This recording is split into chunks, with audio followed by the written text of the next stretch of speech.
हम लक्ष्मी चौधरी अहाँ सब गोटे के गोर लागै छी। अहाँ सब गोटे मिथिलानी के हमरा दिस से बरसाइत के हार्दिक शुभकामना अछि। और अखन हम एकटा कोवर के गीत गाबऽ जा रहल छी। गीत में संग दऽ रहल छथि माताजी। आइ हम एकटा बरसाइत के कथा के वीडियो सेहो अपलोड केने रही। ओहि के बाद हम एकटा पावनि के गीत के वीडियो अपलोड केने छलहुँ हैं। ई तेसर वीडियो अछि जाहिमे कोवर गायल गेल छै।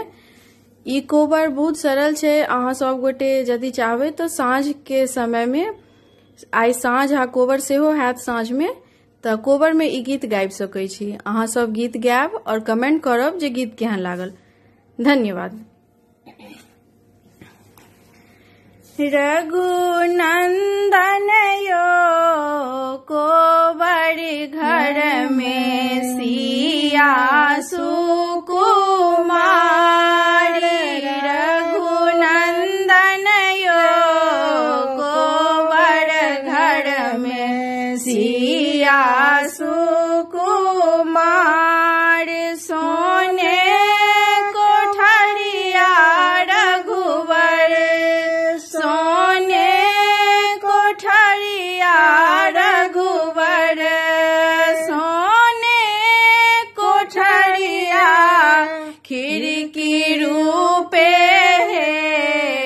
कांचन लागल केवाड़। खिड़की रूपे के कांचन लागल केवाड़। रघुनंदन यो कोवर घर सिया सुकुमारी। रघुनंदन यो कोवर घर सिया सुकुमारी।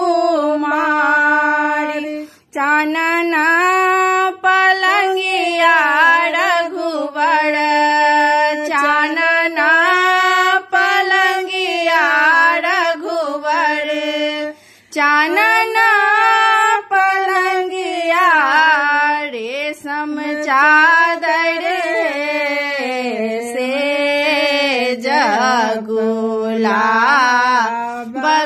ओछैन।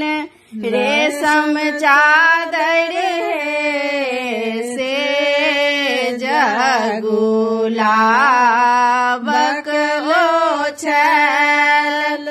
रघुनंदन यो कोवर घर में सिया सुकुमारी।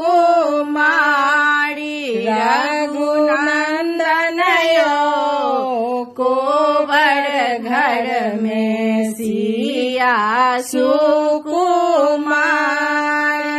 फूले के तन छन सिया के, फूले के तन छन सिया के, फूले के तन छन कुंदन राम के चानई जोड़िया छनी रात।